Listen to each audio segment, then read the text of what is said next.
Bonjour Eric, Bonjour Antoine. bienvenue dans Cavalcade. Je suis content de te recevoir d'abord parce que ça faisait un petit moment que j'avais envie de t'inviter dans cette émission. J'ai envie qu'on parle un petit peu de toi parce que en fait on ne connaît pas toujours beaucoup les cavaliers ou les gens qui nous suivent ne te connaissent pas toujours beaucoup. Tu es un fidèle cavalier vendéen, bien entendu. D'où est-ce que tu nous viens alors? Eh bien, je suis installé à Véret, à côté de la Motacha, depuis 20 ans maintenant. 20 ans. Je suis arrivé en 95, ouais, le temps passe vite. Et du coup, j'ai été cavalier de haut niveau en concours complet jusqu'à cette année. Et au mois d'avril de cette année, j'ai décidé de mettre un terme à ma carrière de concours complet pour me consacrer au CSO. Donc là, je commence une deuxième vie professionnelle. J'ai la chance d'avoir 2 vies professionnelles. Et je démarre du coup une nouvelle vie professionnelle qui me plaît énormément, à savoir le saut d'obstacle. D'accord. Alors, on y reviendra dans quelques minutes. D'abord, je voulais savoir comment tu es arrivé en Vendée là, il y a 20 ans. Je crois que tes parents avaient une maison. Hein, ouais, c'est ça. Je venais en vacances tous les ans là où je suis installé, à Véret. Et puis, quand j'ai fini mon service militaire, je ne savais pas trop quoi faire. Donc, je suis venu ici. Et puis, j'ai commencé à faire quelques petits boulots pour construire mes premiers box. Et puis, c'est comme ça que, de fil en aiguille, je me suis installé ici. Ouais. Pourquoi ça t'a plu, la Vendée? Déjà, la région est très sympa au niveau climat. Les gens sont assez accueillants. J'ai été tout de suite, je me suis fait pas mal d'amis dans mon village. Et puis, c'est vrai que l'ambiance me plaisait. Et puis, je trouvais que c'était quand même un endroit assez intéressant par rapport au concours, puisqu'on n'est pas très loin de Saumur, pas très loin d'Angers, pas très loin des centres de concours. Et pas très loin de la plage, parce que quand tu es arrivé, tu es cavalier de complet, il fallait pouvoir galoper aussi, non? Donc c'est ça, exactement. J'ai toujours eu une attirance pour le littoral. Et le fait d'habiter en bord de mer me permet encore de galoper mes chevaux, d'entraîner mes chevaux à la plage et puis de faire de la thalasso un peu. Ouais. Ouais. Alors, un peu de développement, tes écuries sont agrandies de plus en plus, hein, et puis de plus en plus de propriétaires qui te confiaient des chevaux, c'est comme ça que c'est parti aussi?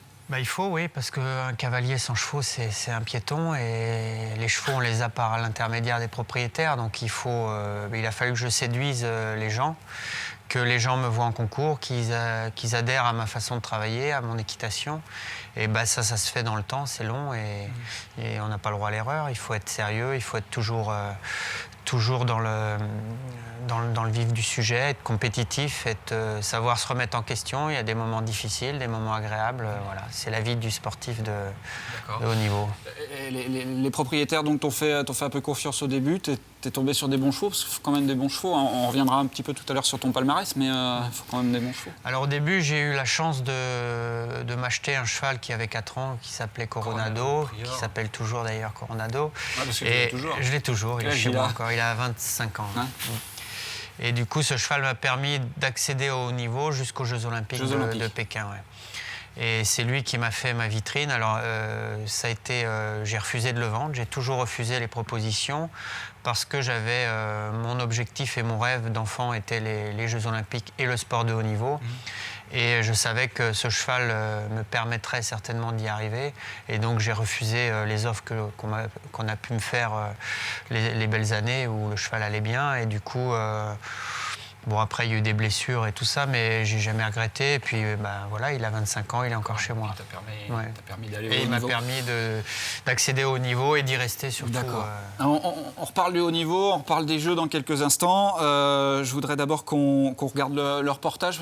Une des activités du cavalier, c'est de faire des stages. Il y en a un là, dans quelques temps. On va aller voir ça et je te propose de regarder le sujet. On se retrouve tout de suite après. Ok, super.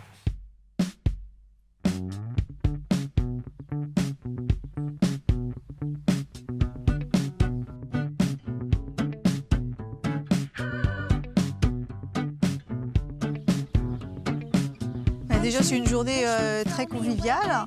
Avec Eric, un cavalier qui a un palmarès toujours très impressionnant, en concours complet principalement pour l'instant, mais il s'est mis au CSO et dans nos amis cavaliers, on a un petit peu les deux parties, des cavaliers de complet et des cavaliers de CSO. Ça fait déjà 5-6 ans que je travaille avec Eric, donc il voit l'évolution du cheval, il se rappelle des séances de l'an passé, et puis on le croise sur les terrains de concours, et il est toujours aussi très accessible sur les terrains de concours. You're going through a hard time. Blame me if you can't blame yourself. Anything that helps. It takes one to know one, but it takes two people to fight. Hit me and see if I swing back. Anything that helps. I'm gonna hold on to you as long as I can. I'll give it all that I've got. I'm gonna hold on to you as long as I can bear it. Mettez-vous à la sortie de la courbe, le buste légèrement en avant, prêt à aller vers le saut. Et ensuite, la priorité, c'est de les garder en ligne. Ne laissez pas vos chevaux se décaler à droite, à gauche pour se donner de la place. Gardez-les bien dans la rectitude.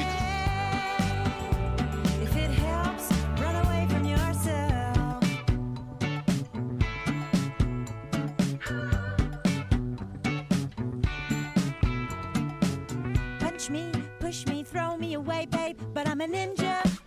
Hit me and see if I swing back, or if I turn tail for my sake. Gonna hold on to you. Ça fait depuis la première année qu'il vient ici que je fais les stages avec lui.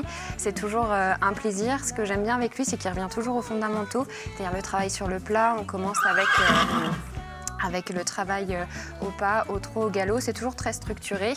Il est vraiment pédagogue, c'est-à-dire qu'il prend le temps d'expliquer. Et il utilise des images qui sont vraiment compréhensibles de tout le monde, puisque dans ces stages-là, il y a vraiment tout niveau. Et qu'importe le niveau qu'on a, on se retrouve toujours dans ce qu'il dit. Ce sera évidemment refait l'année prochaine. Le rendez-vous est noté pour le 11 novembre. Et voilà, c'est un plaisir. C'est vraiment quelque chose qu'on attend en début d'hiver. C'est un travail, voilà, c'est toujours un plaisir de faire le stage avec Eric et j'espère que ça continuera encore de nombreuses années. Voilà, Eric, on retourne sur le plateau de cavalcade après ce sujet. Les stages, je le disais, c'est une grosse partie des occupations d'un cavalier aussi pendant l'hiver. T'en donnes pas mal? Bah oui, dans la trêve hivernale, c'est sûr que j'ai le temps de m'occuper de mes stagiaires. Pendant la saison de concours, c'est un peu plus compliqué, mais j'essaye de le faire plutôt en semaine, pendant les vacances scolaires, quand c'est des jeunes. Et puis, j'essaye d'avoir toujours un œil en concours sur mes élèves que j'ai pu faire travailler l'hiver. Ce qui est intéressant, c'est d'avoir un suivi, je dirais, mensuel sur les élèves. Sur les gens, oui. Y aller une fois par mois pour voir un peu, essayer de programmer une progression et optimiser les séances, quoi. D'accord.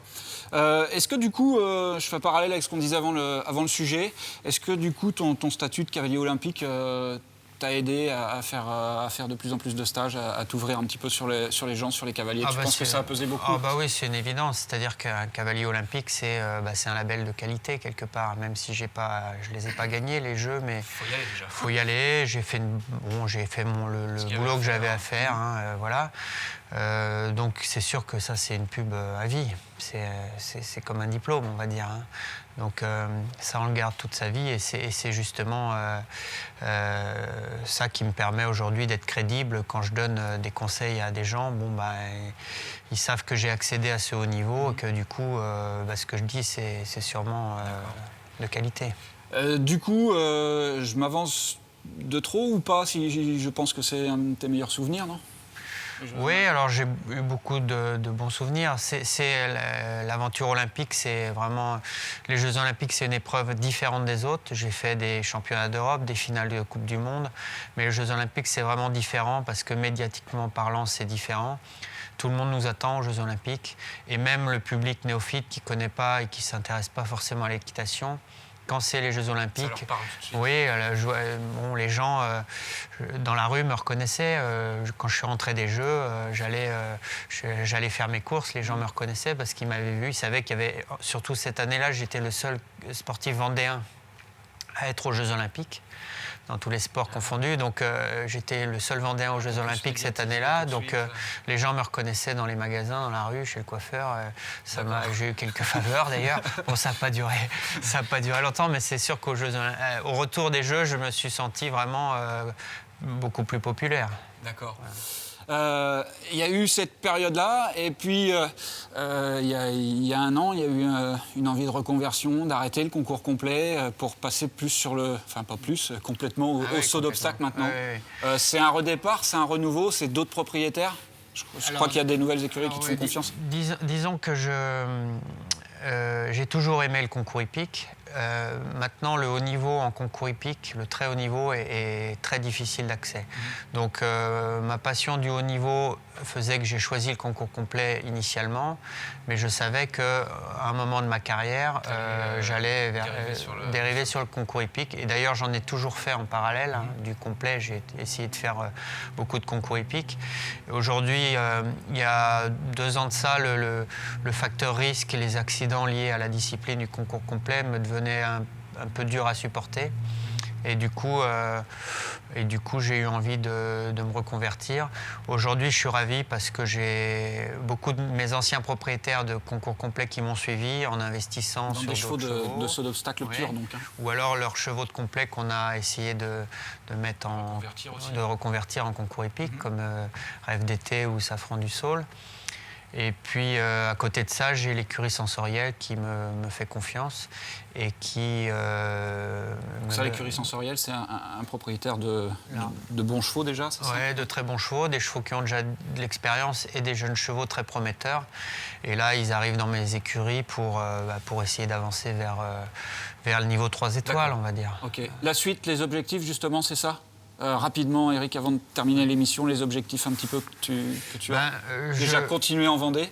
C'est ça, donc rester où je suis, ça, j'ai pas envie de déménager. Et continuer en Vendée, continuer à former, à faire très sérieusement mon travail et puis essayer d'avancer vers le haut niveau en concours hippique. Voilà, on verra. Je sais que c'est difficile, faut pas non plus. J'ai la tête sur les épaules, mais en tout cas, je vais tout faire pour progresser. Enfin, déjà, c'est en bonne voie. On t'a vu l'année dernière sur le CSU de la Baule. On t'a vu à Paris l'année dernière au Salon du Cheval également. Ok. Merci Eric d'être venu me voir dans Cavalcade. Merci Antoine de m'avoir invité. Ok. À bientôt. À bientôt. Au revoir.